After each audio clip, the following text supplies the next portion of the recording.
Imagine the scenario. Rebecca, Isaac's wife, finally becomes pregnant after years of waiting.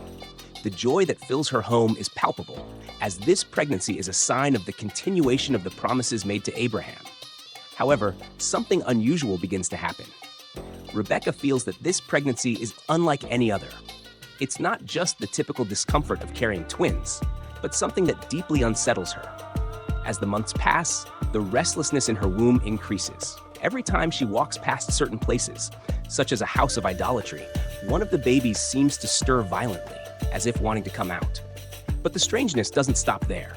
When Rebecca passes by a house of Torah study, the same baby moves in a similar way, once again eager to come out. This duality between the sacred and the profane leaves her confused and worried. This peculiar pregnancy makes no sense to her. What is happening inside her? What is the reason behind such contrasting movements? The feeling that something greater and mysterious is at play becomes unbearable. Rebecca, being a woman of deep faith, decides to seek answers. She needs to understand what is happening with her children even before they are born. With her heart full of questions, she seeks guidance directly from God. After all, who else could reveal what is happening inside her if not the Creator who wove these lives in her womb? Rebecca is about to discover that her pregnancy carries much more than just 2 children, but the destiny of entire nations. Rebecca's anguish grows with each passing day, for she knows that what she feels is not something ordinary. As a woman of deep faith, she knows that the only source of real answers is God. So, Rebecca makes a brave decision. She will seek guidance, not from just anyone, but from the Creator himself, the only one capable of unraveling the mystery that torments her. Rebecca goes to Shem, the son of Noah, who is a great sage and prophet of that time. He has a house of study dedicated to God, and it is there that Rebecca seeks the truth. Her heart is full of questions. Why do her children behave this way? What does this conflict she feels in her womb mean? With an anxious spirit, she approaches Shem, hoping for a revelation. And the answer she receives couldn't be more surprising and revealing. Shem, with all his wisdom and divine connection, explains that Rebecca is not just carrying 2 babies. No, inside her are 2 entire nations, 2 futures that will intertwine and clash in ways she could not imagine. These 2 children will represent entire peoples, each following a radically different path. These nations, Shem says, will not walk side by side in harmony. When one rises to the top, the other will inevitably fall. They will fight for space, for dominance, for identity. What you feel now, Rebecca, is not just the movement of 2 babies, but the foreshadowing of a conflict that will span generations. This revelation changes everything. Rebecca understands that what is happening in her womb is a reflection of something much greater than her or her family. She carries within her the beginning of a confrontation that will shape the destiny of entire peoples. And more, she now knows that her 2 sons will follow opposing paths, making peace between them impossible. What seemed like a normal pregnancy transforms into something cosmic, a drama involving the fate of nations and the fulfillment of divine promises. Though relieved to understand what is happening, Rebecca now bears the weight of this knowledge. She knows that her family is destined to face great challenges. The months passed, and the most anticipated moment arrived: the birth of Rebecca's children. Tension in the air, for with the revelation she received from Shem, she knew that these would not be just 2 boys. They represented much greater destinies. The anticipation grew, and finally, the moment of delivery arrived. The first baby to come out was a surprise to everyone. He was robust, with an unusual appearance for a newborn. His skin was covered with reddish hair, as if he were already a grown man. This was not something people saw often. It was as if he had been born ready, prematurely prepared for life in a completely different way. Rebecca and Isaac looked at him with a mix of astonishment and curiosity. This baby was named Esau, or in Hebrew, Esau, which means made or complete. He already seemed like an adult in a child's body. But before the astonishment could dissolve, the second baby arrived. And he appeared in a singular way, grasping Esau's heel, as if from the womb he did not want to be left behind. This second boy was quite different from his older brother. His skin was smooth, and he did not have Esau's robust and hairy appearance. He was calmer, but determined, and even at his birth, He showed signs that his life would be marked by struggle, effort, and cunning. He was named Jacob, Yaakov, a name that refers to the image of holding the heel, symbolizing his readiness not to fall behind, to seek his place in the world, even subtly. And so, the two boys came into the world, already bearing the marks of the destiny that Shem had revealed to Rebekah. One, wild and ready for action. The other, calm but shrewd and determined. The contrast between the two brothers was evident from the first moment, and though they were twins, their natures seemed to be at opposite poles from the beginning. These two brothers, so different in appearance and spirit, carried within them the seed of two nations that, as Rebekah already knew, would not walk together in harmony. The birth of Esau and Jacob, though a family and intimate event, was also a moment when the destiny of human history began to unfold, and the rivalry between them would become one of the forces driving that destiny. Now, Rebekah and Isaac watched their sons, not yet fully imagining the unfolding tensions that would soon arise. Two brothers, two destinies, and the first spark of a conflict that would echo through generations. Time passed, and the twins Esau and Jacob grew up, revealing their contrasting personalities. From an early age, the difference between the two brothers was clear, like day and night. Esau, the firstborn, was a strong, vigorous, and impulsive young man. It seemed as though he had been born for action, for the outside world. Always restless, Esau loved the open fields, the smell of the earth, and the adrenaline of the hunt. His robust body and hairy skin reflected his wild spirit. He became a skilled hunter, exploring forests and mountains in search of his prey, unafraid of the dangers he encountered. He lived for the thrill of the chase and the physical challenges the world had to offer. On the other hand, Jacob was his opposite in every way. While Esau was always outdoors, Jacob preferred the quiet of the tent. His nature was calm, introspective, and focused. He dedicated himself to study and reflection. Jacob spent hours absorbed in the study of the Torah, seeking wisdom in divine words and deepening his knowledge of his family's traditions. He had no interest in his brother's adventures or hunting lifestyle. Instead, he found satisfaction in domestic life, in the company of his mother Rebekah, and in the learning that would shape his character. The opposition between them was not merely superficial. Esau lived by impulse, by the immediate satisfaction of his desires, and by the need to dominate the world around him. Jacob, on the other hand, was patient, shrewd, and thoughtful. He valued planning and strategy, understanding that true power often came from calculated decisions rather than impulsive actions.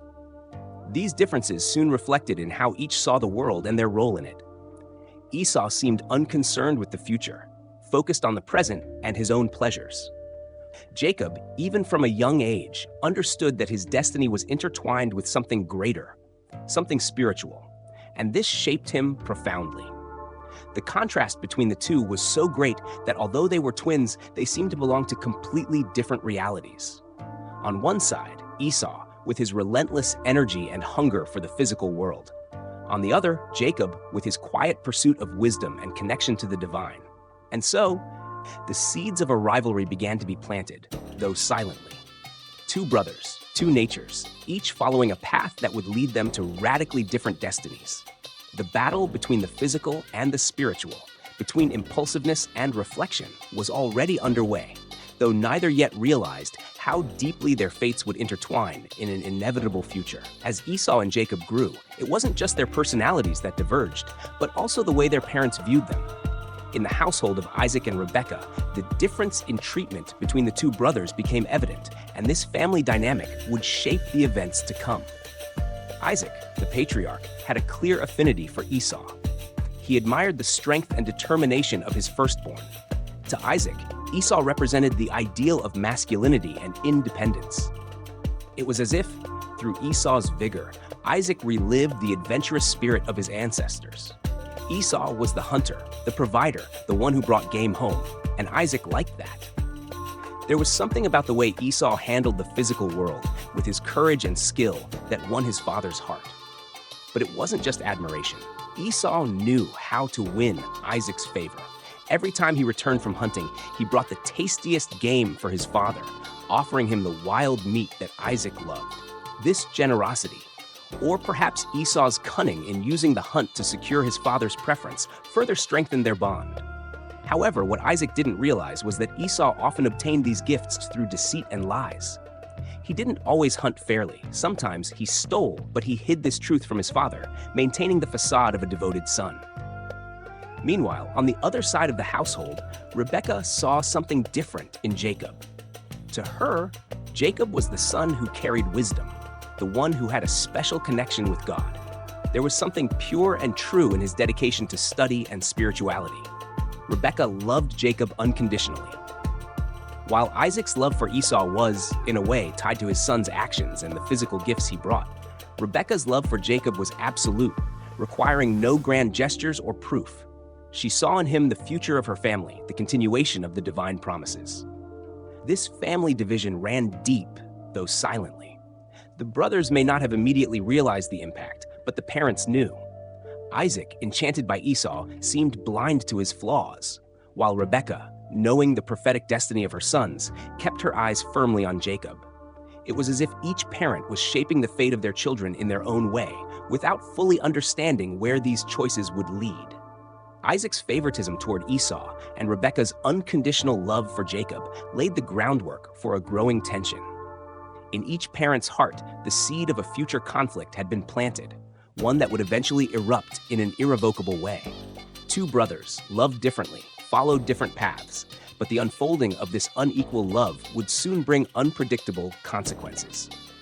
What was at stake wasn't just parental affection, but the spiritual and physical destiny of their future nations. As the years passed, Esau continued living his life as a hunter, always seeking new thrills and challenges in the outside world. However, despite his wild nature, there was something about Esau that surprised everyone. He maintained a strong sense of respect and honor for his parents, especially Isaac. This respect was, in a way, one of the few qualities that tied him to a virtuous life. Esau didn't just hunt for pleasure. He made a point of bringing the fruits of his hunts to his father, Isaac. Every time he returned from the field with game, he offered the best meat to his father as a sign of devotion. Isaac, blind to Esau's other flaws, deeply appreciated these gestures, believing that his firstborn was following the correct path of family respect. It was as if these gifts further fueled the love Isaac had for Esau, reinforcing the idea that he was the son worthy of his blessing and favor. But behind these gestures lay something darker. Esau wasn't completely honest. Many times he took shortcuts in his hunts, acting recklessly or even stealing from others to bring the gifts to his father. When Isaac asked about the origin of the meat, Esau, without hesitation, skillfully lied. "God helped me," he would say, deceiving his own father. These lies, skillfully woven, tricked Isaac, who believed in Esau's sincerity. Isaac's love for Esau was partly fueled by this false image of an obedient and respectful son. Esau was a master at deception. He knew exactly how to maintain his father's trust while hiding his less honorable actions. And it worked because Isaac, blind both physically and emotionally, didn't see Esau's true nature. He only saw the son who respected him and always brought something to his table. However, while Esau lied and manipulated his father, he still upheld one important principle: respect for his parents. Even with his flaws, he never stopped honoring Isaac, and this redeemed him, in part, in God's eyes. There was a complexity to Esau. He wasn't entirely wicked, but he wasn't the righteous man his father believed him to be either. He walked a fine line between genuine respect and selfish manipulation, using family honor to mask his transgressions.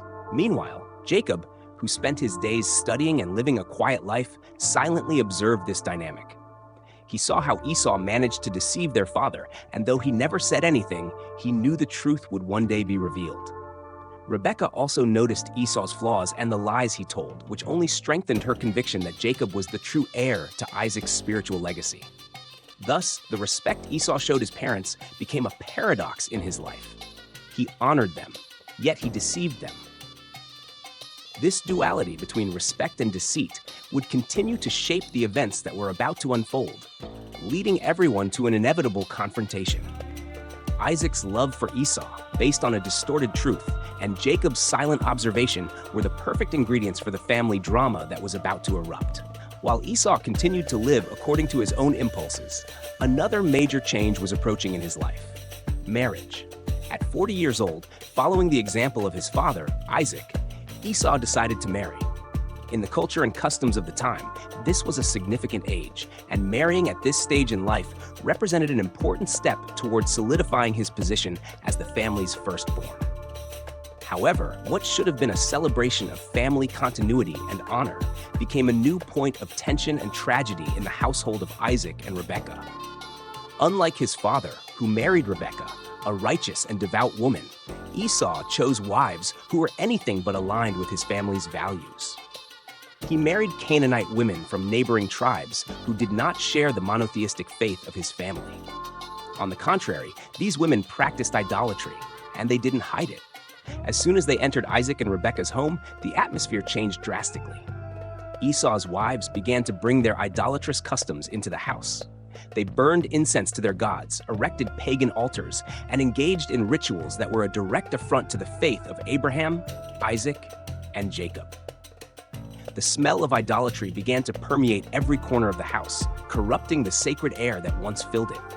Isaac, already elderly, didn't immediately perceive the depth of the problem. He was becoming increasingly frail, and his senses were beginning to fail.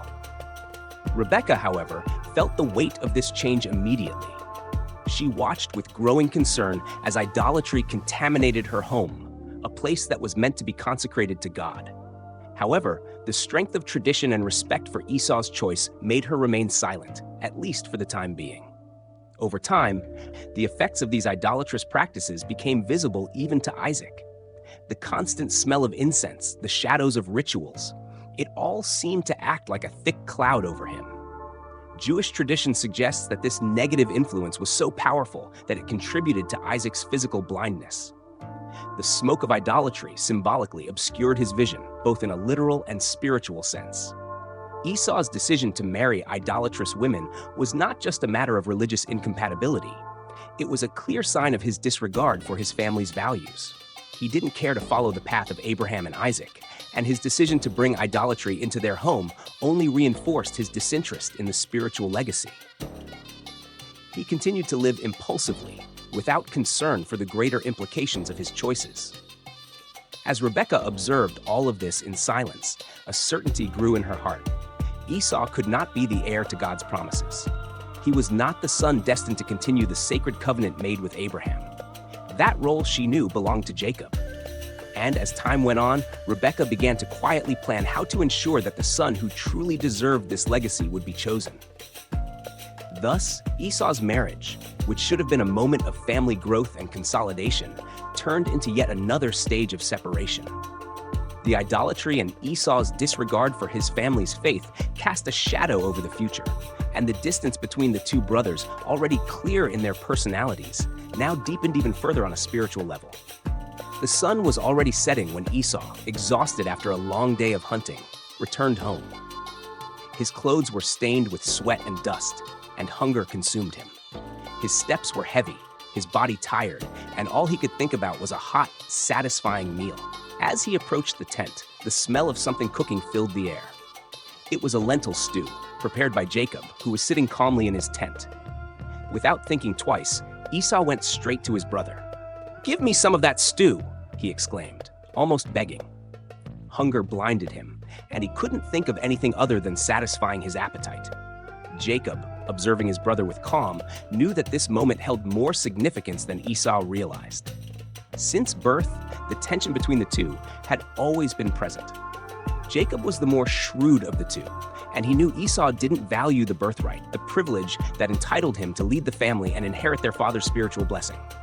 Esau lived in the present, driven by his impulses and immediate desires, while Jacob was focused on the future. So with his usual calmness, Jacob made a bold proposal. "I'll give you this stew," he said, "but in exchange, you must sell me your birthright." Esau paused for a moment, surprised by Jacob's offer. But hunger consumed him, and as always, he was focused on the here and now. "What good is a birthright to me if I'm starving?" he replied with disdain. To him, the idea of a future blessing held no value compared to the hunger he felt in that moment. Without thinking of the long-term consequences, Esau accepted Jacob's offer. He sold his birthright for a simple bowl of lentils. The transaction, though seemingly simple, carried immense weight. The birthright wasn't just a matter of material inheritance. In that culture, it also meant being the bearer of the promises made by God to Abraham, being the spiritual leader of the next generation, the one who would continue the covenant with the Creator. By selling his birthright, Esau was, in effect, disregarding this sacred responsibility. Jacob, on the other hand, understood the spiritual value of the birthright. He knew it wasn't just about material goods, but about being at the forefront of his family's future, and more importantly, the chosen people of God. By taking Esau's birthright, Jacob took a decisive step toward the destiny that Rebekah had always known was his. Satisfied after devouring the stew, Esau left Jacob's tent without giving much thought to what he had just done. To him, his hunger was satisfied, and that was all that mattered. But the echo of that decision would be felt for generations. The Torah clearly describes the moment. Esau despised his birthright. He didn't understand the weight of his action, but Jacob did. In that moment, the balance of power between the two brothers began to shift. Esau, in his impulsiveness, traded what was eternal for something temporary, while Jacob, with patience and foresight, secured what was destined to be his.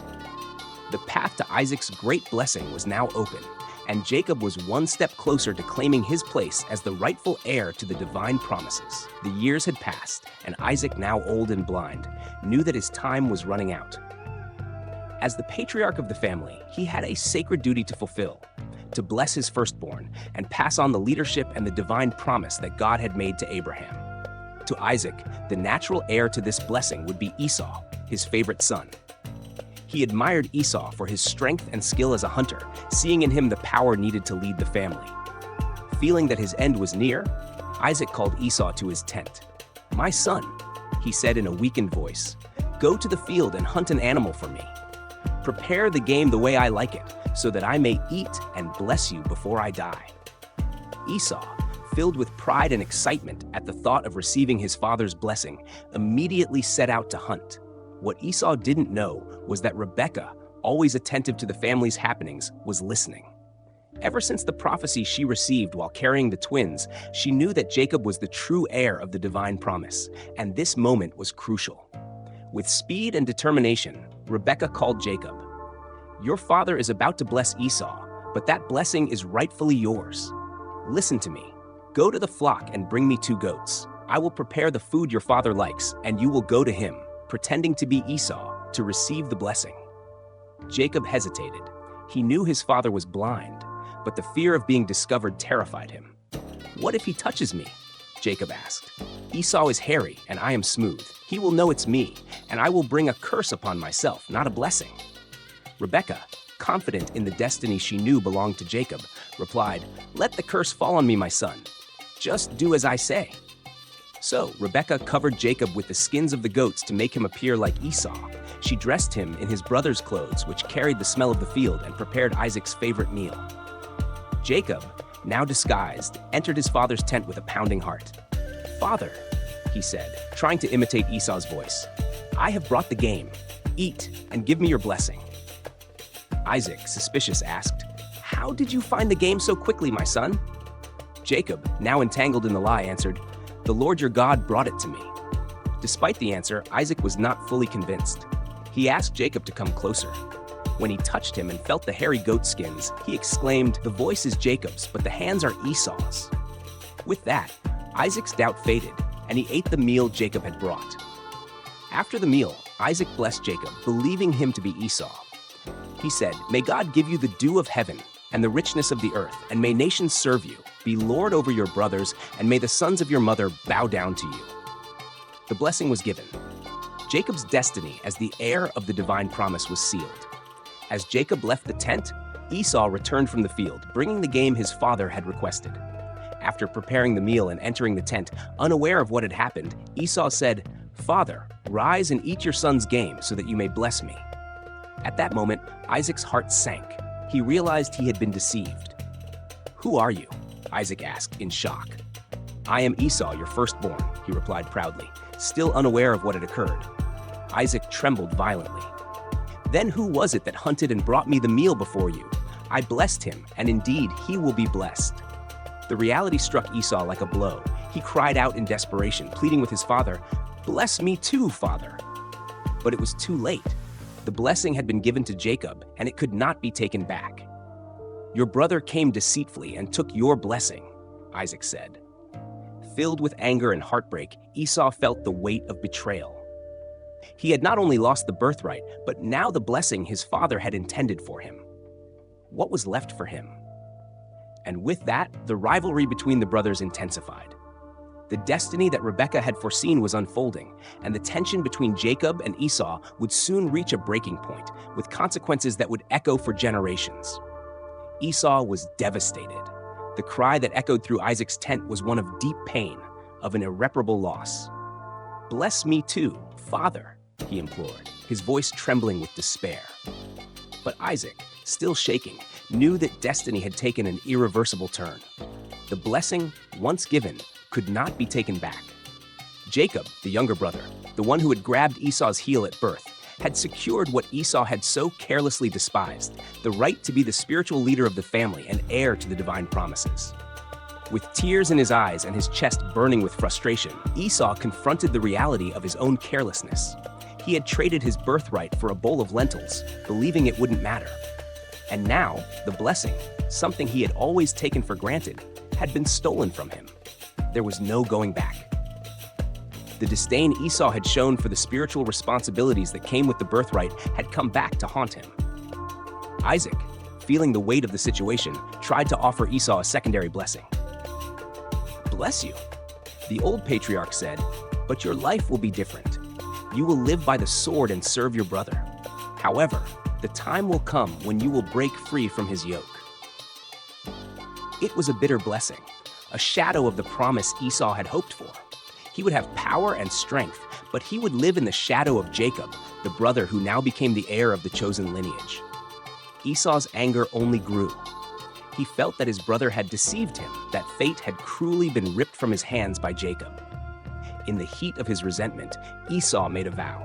"When the days of mourning for my father are over, I will kill Jacob." The bitterness in his heart was so intense that he was willing to break family ties to quench his thirst for revenge. Rebekah, always vigilant and sensitive to the dynamics in her household, sensed the imminent danger. She knew that if Jacob stayed, his life would be at risk. There was no doubt that Esau, consumed by hatred, would keep his promise. So, determined to protect her younger son, Rebekah went to Jacob and said, "Your brother Esau is planning to kill you. You must flee to my brother Laban's house in Haran. Stay there until your brother's anger subsides." Jacob, obedient to his mother and fearful for his life, left quickly. He left everything behind: his home, his parents, and the uncertain future that awaited him. As he fled, he carried with him Isaac's blessing, the weight of the destiny now upon him, and the consequences of his own actions. Though he was the rightful heir to the promise, Jacob's journey would be long and filled with challenges, many of which he brought upon himself. Meanwhile, Esau was left behind, alone in his anger. He had already lost the birthright and the blessing, and now his brother, the source of his fury, was out of reach. His life would not be what he had imagined. He would become a warrior, a man of the sword, but always with Jacob's shadow ahead of him. Deep down, Esau knew part of the blame was his. He had neglected his role, dismissed what should have been precious. And now he was paying the price for his indifference. Isaac, for his part, came to understand the depth of the deception that had occurred. However, something inside him shifted after blessing Jacob. He realized that in some way, this was aligned with God's will. Jacob was the son who would carry forward Abraham's promise, the chosen one to be the father of the 12 tribes of Israel. With the wisdom that comes with age, Isaac accepted that the destiny of his family had been irrevocably set. "He who I have blessed, he shall remain blessed," he had said, and now he knew it to be true. The story of Esau and Jacob, filled with betrayal, deceit, and rivalry, was far from over. These events would shape the destiny not just of the two brothers, but of entire nations. Esau would become the father of the Edomites, and his lineage would follow a path parallel to Jacob's, always in conflict. Meanwhile, Jacob, on his journey, would become Israel, the patriarch of a chosen people, destined to be a light to the nations. And so, the cycle of the divine promise continued. with its blessings and challenges, passing from generation to generation, shaping the course of history.